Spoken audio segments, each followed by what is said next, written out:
Hello, my name is Margaret Adele, and welcome to a quick bookshelf tour. These are very popular on BookTube, but I don't know that I like watching them all that much, so I've always said no when other people have asked me to do this because it feels weird making content that I wouldn't watch from someone else. But the thing is that the reason I don't like watching them from other people is I don't like the part where it just gets to naming books. I like the part where booktubers are like explaining their setup and their organization and why they have that system. What I don't like is when it gets to the point where they're literally just holding up books and saying the title one after the other for like 20 minutes. I can't. So I will not be doing that in this bookshelf tour. I'm going to be making the bookshelf tour that I would want to watch, and so we're just going to be talking about both the bookshelves you can see here and the one over here that you cannot see. This is not the entirety of my collection. Actually, this stuff isn't even all mine. Part of it is my husband's, and we'll get into that. But I am a very heavy ebook reader, and so several hundred books of my collection are specifically in ebook form. So you're just going to get a little taste, and in all honesty, I only see the ebook portion of my collection growing bigger, probably bigger than my physical books. But I'm also going to be doing a little bit of bragging. I am very happy with some shelves on this specific bookcase, hence why they're always in view. But let's get started. All right, we're going to start with the shorter bookcase that you don't see. It looks tall because I'm sitting on the floor. For reference, here's where we're at. Okay, so this one is very simply split. And you can't even tell the split unless you're me. And that is specifically this entire upper row, not you, to here are the physical books that I've already read that don't fit on one of the other shelves for some reason. And so this could be literally everything. See how we have the poetry book next to the YA sci-fi next to the eco-friendly nonfiction. There's no order. I do keep the series together. Like you can see, here's the Parasol Protectorate. Here's, Alice in the Land of Hearts. I seriously need to get back to that. It's been so long. Like duology stick together, like all that kind of stuff. But mostly it's just based on size, and then the size resets when I get to the books I haven't read. This is actually a book currently on my TBR.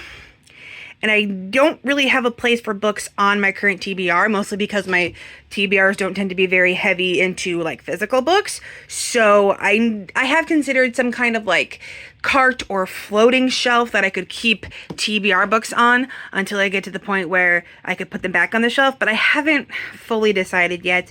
And then down here you can see all the books I have not read yet. Again, absolutely really no organization to it.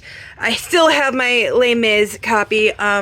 I can't see myself ever actually putting it on a TBR. That thing's like 1,000 pages, but it's very simply collected so that I can be like, okay, I need to read a new book. Let's look down here and find one. I am very proud of myself though, because it used to be all of the books on the shelf that I had read could all fit on the top shelf, and now I actually had to go down to the bottom, so it's about half and half read, half unread. And in case you're wondering, no, I don't actually know what I'm going to do once the entire bookcase has been read. Like I mentioned before, most of my reading is done on e-copies, and that's for a reason, because I have a small house, and trying to fit a ton of physical things in a small house is a chore.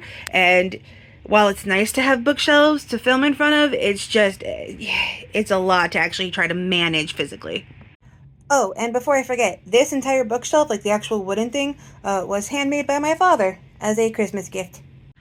On to the black bookcase. This one was also a Christmas gift from my husband's aunt, but it was just a put it together yourself thing, but we do like the setup of it. And this one is probably the least used bookcase in the office because it's mostly my husband's stuff that he doesn't really read a lot of. So we have like his theater stuff, more theater stuff, wrestling stuff. In case you couldn't tell, there's some wrestling fandom in the household. More theater stuff that he references occasionally, more theater stuff. Down here, this is a specific shelf. This is more like the books from our childhood that we still have sentimental value towards, that we don't keep in reading rotation. So like he has his old Harry Potter books. I have like the old poetry book I got when I was 12, and things like The Doll People, and oh, I forgot I had this one, Fairest, and of course my battered old copy of The Secret Garden. And then actually this little tchotchke would probably be better served down here. There you go, beloved. So this is more like, we keep them because they're purely sentimental value, not because we're necessarily going to go back and read them a lot, although I actually might be reading this one for a Pop Sugar prompt, because I'm pretty sure it was published the year I was born, and I need that for a prompt. So, again, not a lot. And then down here, you see, again, more of the literary, theatrical stuff, but also you can see my little collection of ancient Egyptian books. If the if the little doll and the clay bank and a pyramid didn't set you off, I had a very large obsession with ancient Egypt when I was younger, and it carried over, and I still have most of my books from there. I actually bring these to work when 6th grade does their ancient Egyptian sector, and they usually love it. And then also, why is there a coloring book in there? No idea. But so like I mentioned, this whole thing, it's nice to have in the background of shots, but like in terms of actually being used, not really. It's much more sentimental value. Like we have like old yearbooks here. So it's really just to fill out the background. As far as my actual booktube channel is concerned, it's not a lot of reading coming off it. Although I do kind of want to go back to at least this shelf a little bit, maybe do some rereads from my childhood. Maybe that could be a fun video, but regardless, let's get on to the real one. Now, I refer to this bookcase as the real one because it's the one that I put like the most effort into actually like organizing and thinking through, because it's the one that I know eyes are going to be drawn to in the shop the most because it's lighter colored and all of that. So this one we have up here. These are all arcs that I got from Bookish First, so they are trad arcs. I've read most of them except these two. These two I got more recently when I had kind of fallen out of doing trad reviews, but I hope to get to them eventually. You know, this one would be good for a BIPOC author list. This one would be good for autism and genre fiction list. So eventually I will get to them. Then I have this one. Fun fact, I bought this mask just to LARP on TikTok, and I haven't used it since. Probably gotta find another use for it. So this is one of my favorite fantasy series. One of the things that first got me back into reading when I moved to this town.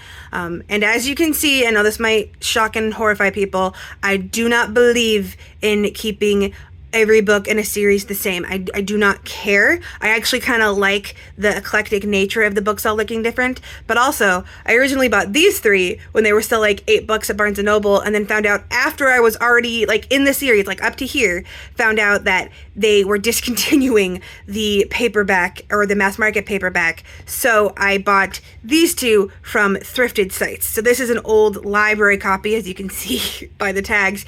And this one, I think it was just thrifted somewhere else. And then this one over here, this series is one that I got from my father because it's that classic kind of Indiana Jones style. We're gonna go find the ancient thing and accidentally unlatch traps, and there's a brotherhood out to stop us, whatever. The problem is that while I loved book one, I really disliked book two. So now I'm kind of relying on the third book. If I super dislike this one too, I'm probably going to DNF the series, maybe keep this one and unhaul the rest, which with the mood I've been in lately with my books, I actually am really into unhauling right now. I like how small my TBR's gotten, guys. And now, okay, now, time for the best part of the entire bookshelf. These are my indie review shelves. And when I talk to people about how it is actually just that easy to get indie book reviews, I seriously mean it. Review copies are so easy to come by. So first, let's see. Yes, we got some artwork from Laura Diaz de Arce. We have other little tchotchkes and stuff. This was in my stocking one Christmas. But all of these, I jokingly call this my Chamois Stovall shelf, were sent to me to be review copies. And this is my Chamois Stovall shelf because, as you can see, everything from here onward is All Shami Stovall. This is notable mostly because she's the only author I work with that has both sent me this many books, and sends every book in physical form. In a lot of cases, authors will usually like maybe start by sending me e-copies or switch to sending me e-copies. She's the only one that has done literally every single book has been a physical copy. I don't know why this one was randomly hardcover. No clue. Fun fact, I actually have a second version of this one that she sent me, because originally when she sent me this book, there was a typo here and it said Dead Pirate Arcanist. And then this one is the newest one. Just got this one, have not read that yet, but everything else on this shelf has been read and reviewed. And no, I'm not going to link all of those reviews in the description. I'd overload the description, but all of these are review books. And then if we go down here, these are also all review books. And let me see, have I actually read and reviewed all of these? Give me a second here. There's also a problem with just fitting everything on here. Here's the Dice Tower and my little Varelli, Golden Dragon, from the TBR game videos. But if I'm looking through here, I did review that one. I don't think this one wasn't an actual review copy. This one was sent with another book by this author, and I just keep it as a keepsake. But let me look. I think, yes, no, I take that back.